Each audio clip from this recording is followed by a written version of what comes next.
Hello दोस्तों, नमस्कार। RJ Hindi कहानी में आपका बहुत बहुत स्वागत है। दोस्तों, कहानी का पूरा आनंद लेने के लिए वीडियो को लास्ट तक देखें। अगर कहानी पसंद आए तो चैनल को जरूर सब्सक्राइब करें और वीडियो को लाइक करें। तो दोस्तों चलिए शुरू करते हैं। आशा देवी परेशान हो सारे घर में चक्कर लगा रही थी। बार बार बेचैनी से घड़ी देखती। अरे रात के 11 बज रहे थे और राधा, उनकी पोती, पार्टी से नहीं लौटी थी अभी तक। अंदर जाकर घर में देखती तो उनका बेटा, बहू आनंद और रेखा अपने कुछ दोस्तों के साथ हंसी मजाक में लगे थे। खाने पीने के दौर चल रहे थे। किसी को कोई फिक्र ही नहीं थी जवान बच्ची कब घर आएगी, कहाँ गई है। एक आध बार पहले उसने कुछ टोकना चाहा भी था, पर आनंद ने उसे चुप करा दिया था। एक एक करके, अम्मा, जमाना बहुत आगे बढ़ चुका है, आप अपनी दकी अनूसी बातें ना किया करें। आशा देवी भी क्या करें, जब से उनके पति की मृत्यु हुई बिल्कुल अकेली हो गई थी। बच्चों की आधुनिक दुनिया में खुद को एकदम अनफिट सा पाती। बहुत चाहती कि कोई टोका टाकी ना करूं, पर देखती आंखों जीती मक्खी भी तो नहीं निकल सकती। राधा 12 बजे लड़खड़ाते कदमों से घर में घुसी। देखा दादी चौकीदार बनी उसकी राह देख रही हैं। बुरा सा मुंह बना के वॉशरूम में घुस गई। जब बहुत देर वो निकली ही नहीं, आशा समझ गई उससे कुछ भी कहना बेकार है। 2-4 उल्टे वो भी सुना देगी उन्हें। मन मार के मुंह पर चादर लपेट वो सोने की कोशिश करने लगी। वक्त यूं ही आगे सरकता जा रहा था। आशा देवी ज्यादातर समय पूजा पाठ में, सत्संग में समय बिताने लगी थी। एक दिन सभी बहुत दिनों बाद डाइनिंग टेबल पर एक साथ इकट्ठे हो खाना खा रहे थे। हंसी खुशी का माहौल था कि अचानक राधा को उल्टी सी महसूस हुई। वो घबरा के भागी वॉश बेसिन तक। आनंद पहली बार गुस्सा हुए रेखा पर। पता नहीं ये लड़की सारा दिन कहाँ गर्मी में घूमती फिरती रहती है, बदहजमी हो गई है लगता है, किसी डॉक्टर को दिखाओ इसे। रेखा ने अपनी दोस्त और फैमिली डॉक्टर रूपा को झट से बुला लिया। डॉक्टर रूपा ने उससे शिकायत की, अरे बेटी की शादी कर दी और हमें बुलाया भी नहीं क्या। रेखा जैसे आसमान से जमीन पर गिरी। ऐसा क्यों बोल रही हो? डॉक्टर रूपा हंसते हुए बोली, तुम नानी बनने वाली हो। रेखा का सारा शरीर पसीना पसीना हो गया। उसने रूपा से गिड़गिड़ाते हुए कहा, तू मेरी अच्छी सहेली है, प्लीज इस बात को सीक्रेट रखना भी। कोई तरीका बता इससे छुटकारा पाने का। रूपा ने कहा, काफी एडवांस स्टेज है, एबॉर्शन नहीं हो सकता अब। एक ही तरीका है, अब तू इसे लेकर कहीं दूर चली जा। डिलीवरी के बाद आ जाना, तब तक यहाँ कोई भी बहाना बना देना। रूपा ने बताया, उसकी एक जान पहचान की डॉक्टर है जम्मू के एक गांव में, वहां चले जाना, मैं बात कर लेती हूँ उनसे। रेखा पर कोई ऑप्शन नहीं बचा था इसके अलावा। कुछ समय के लिए वो बेटी राधा के साथ वहां चली गई। घर में सब जान गए थे। घर की इज्जत आबरू बचाने का अब शायद यही विकल्प बचा था। जम्मू के जिस गांव में वो आकर ठहरी थी, वो शहर से दूर एक बहुत सुंदर गांव था। चारों ओर का प्राकृतिक सौंदर्य मन में अलौकिक शांति प्रदान करता था। पर दोनों की मन स्थिति इस समय ऐसी थी कि बिल्कुल चुपचाप रहती। कई दिन निकल जाते, वो आपस में बात भी न करती, जैसे एक दूसरे से नजरें चुराती। कहाँ राधा इतनी चुलबुली और शरारती, और अब जैसे हंसना बोलना सब भूल गई हो। रेखा भी बहुत उदास परेशान रहती। रह रह के उन्हें अपनी सास आशा देवी की हिदायतें याद आती और बिना रुके आंसू उनकी आंखों से बहते जाते। मैंने उनका कितना अपमान किया, उन्होंने मुझे लाख समझाया, पर मेरे कानों में जूं ना रेंगी। शायद भगवान मुझे इसी बात की सजा दे रहे हैं। उधर राधा भी इस गिल्ट में जी रही थी कि उसने दादी की बात कभी नहीं सुनी। उसे दादी ओल्ड फैशन पकाऊ और कितनी बोरिंग लगती थी। काश कभी उनकी बात मान लेती तो आज इस मुसीबत में ना फंसती। जब भी उसे अपने बॉयफ्रेंड का ध्यान आता, गुस्से से उसकी मुट्ठियां भींच जाती। कितना धोखेबाज था वो, इतनी मीठी बातें कर मुझे फंसा लिया और बाद में साफ बच निकला। पाखंडी कहीं का।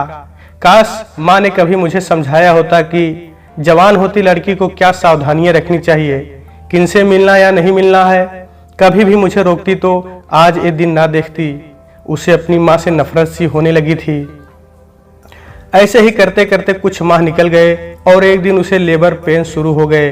बड़े कष्टों से उसके नॉर्मल डिलीवरी से बेटा पैदा हुआ। बहुत सुंदर प्यारा बच्चा था वो।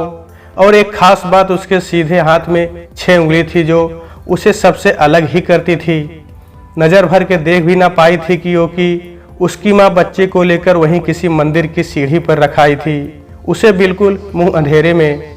बहुत रोई वो अकेले में, लेकिन मजबूर थी। नहीं जानती थी कि ये रोना अब उसकी किस्मत बनने जा रहा था।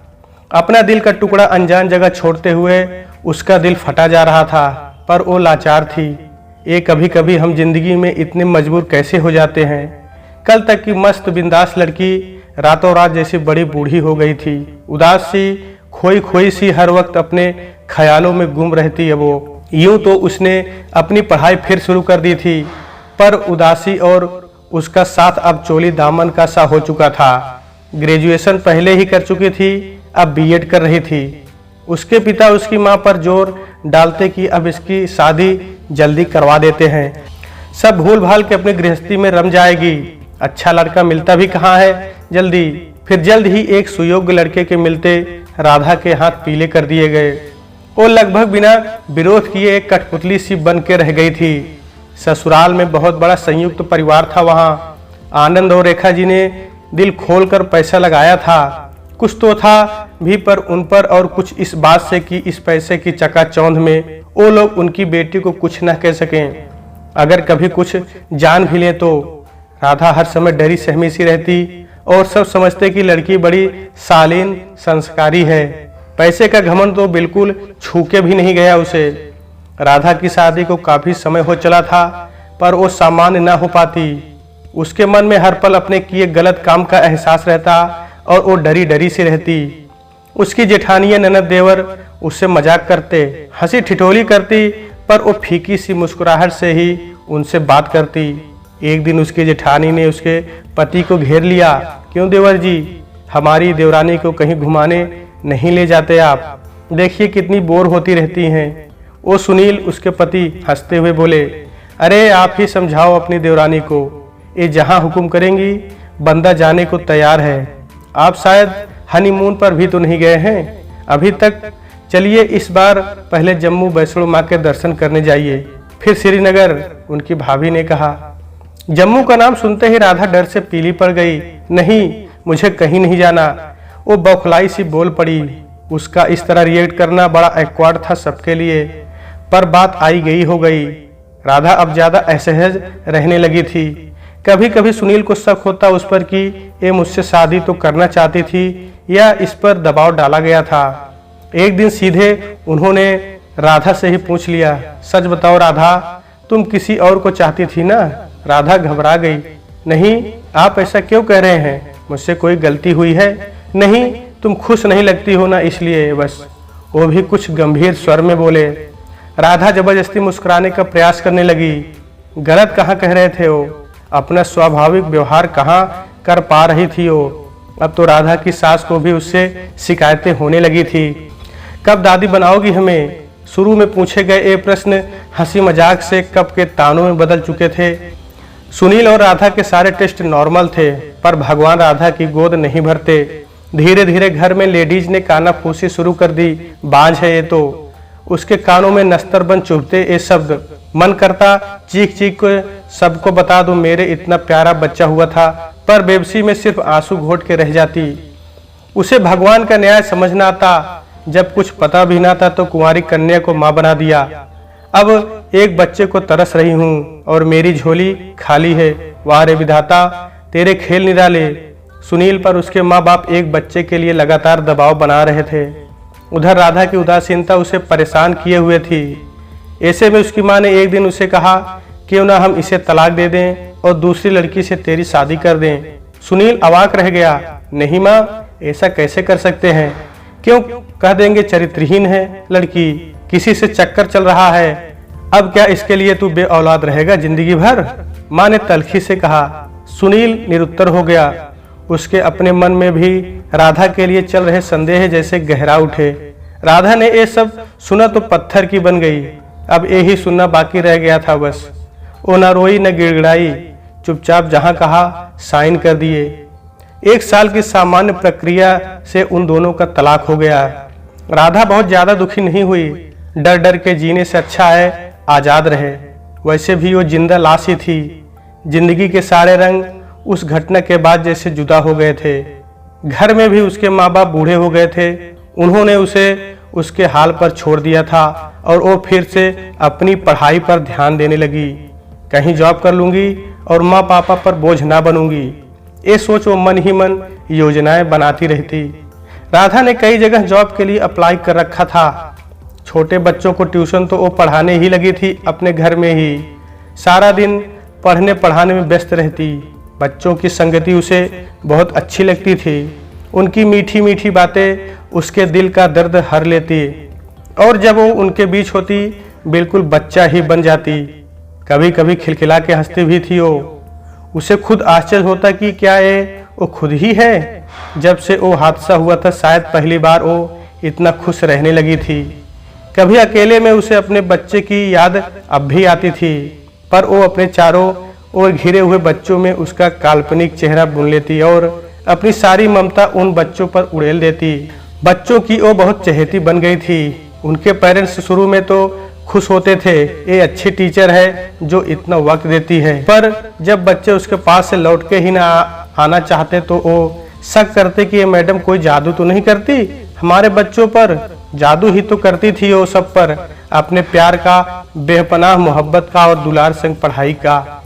उसे भी उन बच्चों की बहुत आदत हो चली थी। ऐसे ही दिन कट रहे थे कि एक दिन उसे वो खुशी भी मिली जिसका उसे बेसब्री से इंतजार था। उसका केंद्रीय विद्यालय में पीआरटी प्राथमिक शिक्षिका के रूप में अस्थायी नियुक्ति हुई थी। क्योंकि ये उसकी पहली पोस्टिंग थी, उसे हार्ड स्टेशन के रूप में जम्मू में पोस्टिंग मिली थी। कुछ क्षण को वो सिहर उठी। इस बात पर खुश हूँ या भयभीत उसे समझ न आया, लेकिन फिर उसने सोचा कि भगवान जो भी करते हैं उसमें कोई न कोई भलाई छुपी होती है। जब मेरा सिलेक्शन हुआ है और वहाँ भेज रहे हो तो कुछ मेरी भलाई ही होगी। महत्वपूर्ण ये है कि मैं अब आत्मनिर्भर हूँ। पूरी जिंदगी भी उन मासूम बच्चों के संग काट दूंगी तो कम है। उसे यहाँ के बच्चों को छोड़ने का दुख भी था, पर क्या कर सकती थी। आज उसे जम्मू जाना था। सारे बच्चे उसके लिए अलग अलग कार्ड गिफ्ट लेकर आए थे। कोई कोई सुंदर गुलाब, बेला के फूलों का गुलदस्ता बनवा के ले आए थे। उसके आंसू उनका इतना प्यार देख रुकने का नाम नहीं ले रहे थे। वो मन ही मन सोचती, कौन कहता है इस दुनिया में प्यार की कमी है। देखो इन मासूमों को जितना प्यार बटोर सकते हो बटोर लो, भर लो अपना दामन। बस भगवान का अपना अलग स्टाइल है प्यार देने का। जम्मू आए 1 माह हो गया था राधा को। शुरू में तो नए स्कूल, बच्चों और साथ के अन्य लोगों को समझने में ही व्यस्त रहती हरदम। वहीं स्टाफ क्वार्टर में रहने की भी व्यवस्था हो गई थी। बहुत अच्छा मौसम था यहाँ का। उसे सब कुछ बहुत अच्छा लग रहा था। जब पहली बार आई थी यहाँ तब और अब में बहुत फर्क था। यूँ तो सभी जानते हैं कि पहली बार माँ बनने का एहसास कितना मधुर होता है, पर एक कुंवारी कन्या के लिए ये अभिशाप और काले पानी की सजा से भी ज्यादा दुखदाई होता है।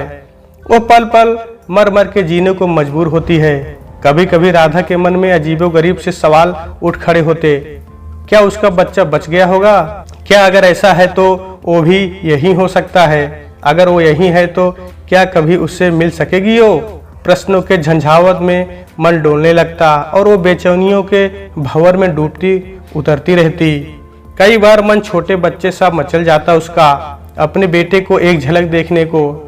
शहर के हर मंदिर की चौखट पर घंटों बैठी रहती कि शायद कोई चमत्कार हो जाए।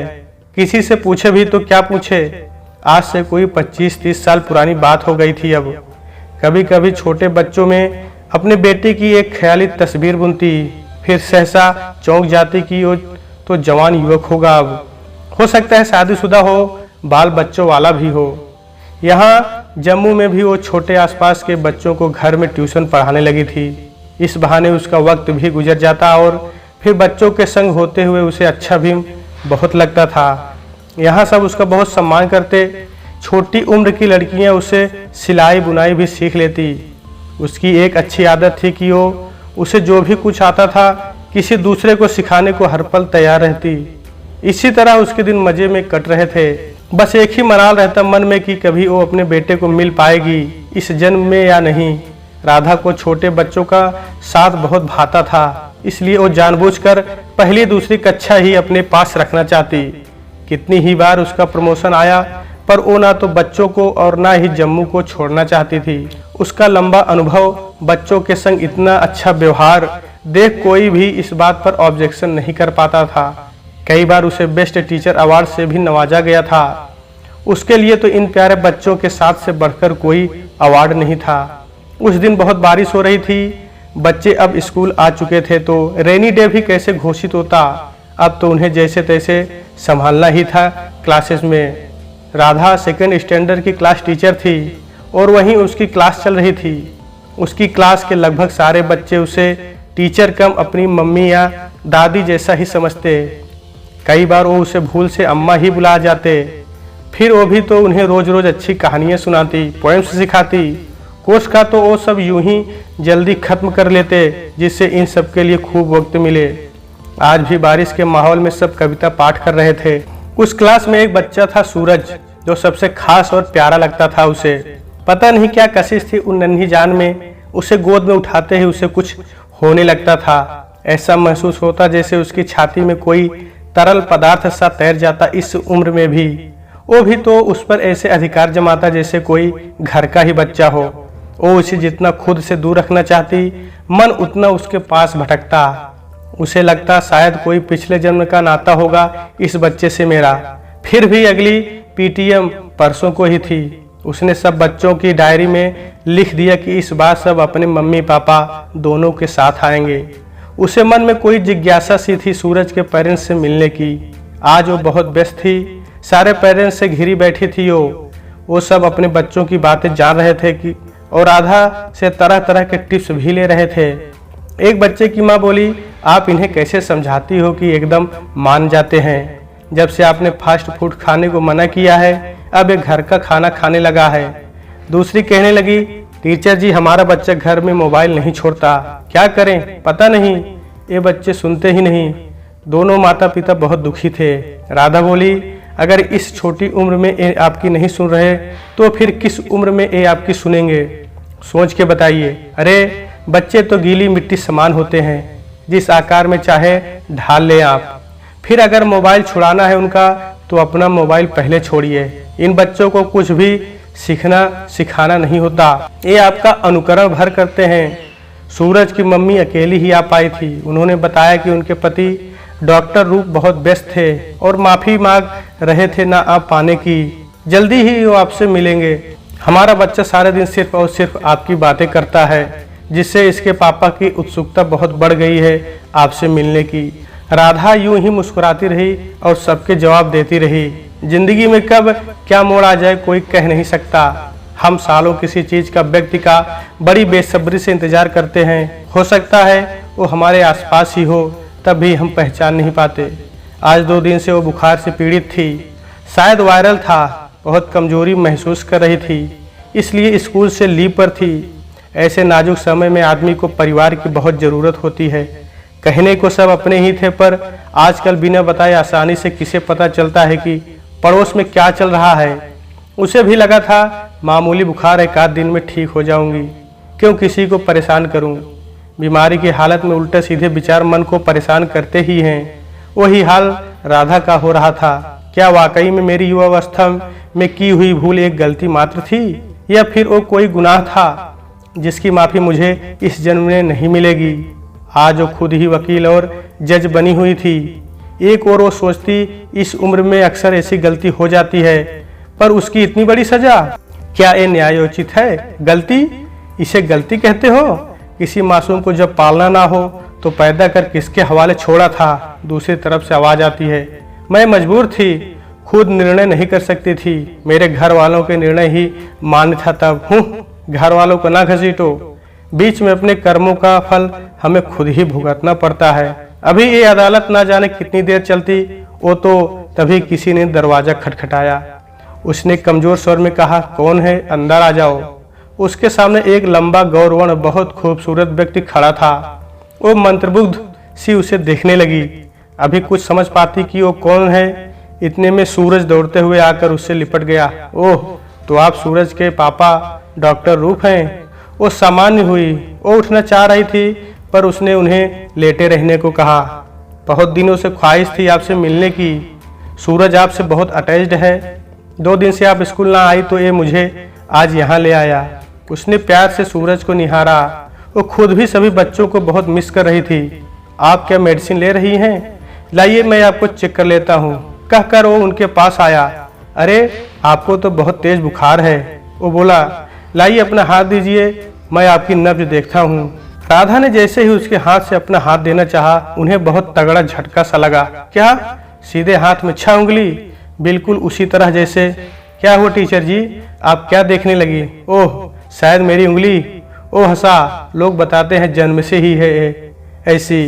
बेटा तुम्हारे माँ बाप नहीं है क्या? ओ हकलाती हुई बोली, बड़ा अभागा हूँ माँ जी मैं। जिसने पैदा किया वो कोई रईस जादी थी, मंदिर की सीढ़ी पर छोड़कर भाग गई। नाजायज औलाद होगा मैं उनकी। अरे पालने की हिम्मत ना थी तो तभी मार क्यों ना दिया? राधा ने देखा ये सब कहते हुए उसके चेहरे पर घृणा, गुस्सा और रोष जैसे लिख गया हो। वो बोलता रहा, वो तो भला हो एक दंपति का जिन्होंने मुझे वहां से उठाकर पाला पोसा, इंसान बनाया, लेकिन वक्त का सितम देखिए, वो भी एक दुर्घटना का शिकार बन गए। अब तो बस हम 3 ही बचे हैं परिवार में। राधा की आवाज उसके हलक में घुट गई। वो कुछ भी बोलने सुनने समझने लायक नहीं थी। कितना इंतजार किया था उसने इस पल का, और आज वो समय आ ही गया, लेकिन इस तरह। यूं तो उसका बरसों से खोया हुआ बेटा मिल गया था, पर कितनी मजबूर थी वो। चाह के भी उसे ये नहीं बता पा रही थी कि वो ही उसकी अभागी माँ है, जिसे वो इतनी घृणा करता है। इस बात का राधा के दिलो दिमाग पर कुछ ऐसा असर हुआ कि वो जैसे हंसना भूल गई। सांस लेती थी पर जीना कहीं गुम हो चुका था। कोई इतना करीबी भी ना था जो उसके इन बदलावों को नोटिस करता, पर दिनों दिन उसकी तबीयत खराब रहने लगी थी। वो बुखार ही पीछा नहीं छोड़ रहा था, कभी उतर जाता कभी चढ़ जाता। वो भी जीवन से निराश हो चली थी। अभी तक एक आस तो थी मन में बेटे से कभी मिलने की, पर वो मिलेगा वो भी इस तरह उसने कभी सोचा ना था। एक आध बार उसके बेटे डॉक्टर रूप का फोन आया भी था उससे हालचाल जानने के लिए कि अब उसकी तबीयत कैसी है। वो टाल जाती ये कहकर कि वो बिल्कुल स्वस्थ है। उसे लगता क्या बताऊं उसे, वो मेरा कौन लगता है और मैं क्या समझाऊंगी और वो क्या समझ पाएगा। कई बार हम सारी जिंदगी लड़ते रहते हैं अपनी जिंदगी में, और जब मंजिल हमारे सामने होती है हिम्मत हार जाते हैं और हथियार डाल देते हैं। वही हाल राधा का था इस वक्त। अब फिर काफी दिनों से राधा स्कूल से छुट्टी पर थी। तबीयत खराब होने की वजह से फिर एक दिन दोबारा डॉक्टर रूप ने ही उसे उसी नर्सिंग होम में दाखिल कराया जहां वो काम करता था। दरअसल राधा अचेता अवस्था में मिली थी उसे। जब वो उससे मिलने उसके घर पहुंचा, उसे भी कोई अनजानी डोर राधा की तरफ लगातार खींच रही थी। अपने सीनियर डॉक्टर से उसने राधा की गिरती तबीयत के बारे में डिस्कस किया कि आखिर क्या कारण हो सकते हैं कि वो दिनों दिन कमजोर हो रही है, कोई दवाई वर्क ही ना कर रही हो जैसे। उन्होंने बताया ऐसा लगता है इनको कोई बड़ा सदमा लगा है, इन पर जीने की कोई वजह ही ना बची हो। कुछ अस्फुट सा बड़बड़ाती भी है। रूप ने उन्हें कुछ समय ऑब्जर्व किया। डॉक्टर ठीक ही कह रहे थे। वो बड़बड़ाती, मेरा बच्चा, माफी, मेरा राजा, और अचेत हो जाती। डॉक्टर रूप ने मन ही मन कुछ निश्चय किया और उनके घर गया। उसी के पास घर की चाबी थी उस दिन से। उसने वहां उनका सामान टटोला, शायद कोई सुराग हाथ लगे उनकी परेशानी का। आखिर खोजने से तो भगवान भी मिल जाते हैं। रूप के हाथों उनकी डायरी लग गई जिसमें वो अपना पूरा दिल खोल कर लिख देती थी। अकेलेपन का यही तो साथी था उनका। उनकी पूरी जिंदगी एक खुली किताब की तरह खुलती जा रही थी। रूप के आगे उसकी आंखों से आंसू बह रहे थे। ध्यान आ रहा था वो दिन जब उसकी उंगलियों को एकटक देख रही थी। तो क्या ये मेरी माँ है? ओह कितना भला बुरा कह दिया था मैंने उस दिन उन्हें। वो पछताने लगा। हर ऐसी औरत जो अनब्याही माँ बन जाती है उसकी मजबूरियां समझनी चाहिए। ये एक गलती है जिसके लिए और बहुत से कारण भी जिम्मेदार हो सकते हैं। ऐसे में व्यक्ति को सहानुभूति की जरूरत होती है, न कि घृणा और उपेक्षा की। रूप जल्द ही मन कुछ निर्णय लेता हुआ नर्सिंग होम पहुंचा। उसने राधा का हाथ अपने हाथों में लेकर उसके कानों में हल्के से फुसफुसाया, माँ, मेरी प्यारी माँ, मैं तुम्हारा बच्चा, तुम्हारा राजा बेटा। राधा के शरीर में कुछ हरकत हुई। बार बार ये सुनकर धीरे धीरे उसकी बेहोशी टूटी और रूप को अपने सामने देख उसे इस तरह से प्यार से माँ पुकारते देख उसके निर्जीव प्राय शरीर में मानो किसी ने प्राण फूंक दिए। बहुत जल्द अब वो स्वस्थ होने लगी। सब आश्चर्यचकित थे कि ये क्या जादू हुआ है उस पर। और वो एक तरफ रूप उसकी बहू और दूसरी तरफ सूरज उसका प्यारा पोता को देख देख कर निहाल उठती। उसे जैसे सारे जहां की खुशियां मिल गई थी अब। तो दोस्तों आज के वीडियो में बस इतना ही। कहानी आपको कैसी लगी कमेंट बॉक्स में ज़रूर बताइएगा। अगर कहानी पसंद आई है तो कृपया चैनल को जरूर सब्सक्राइब करें और वीडियो को लाइक करें। तो दोस्तों आपसे फिर मिलते हैं अगले वीडियो में, तब तक के लिए नमस्कार।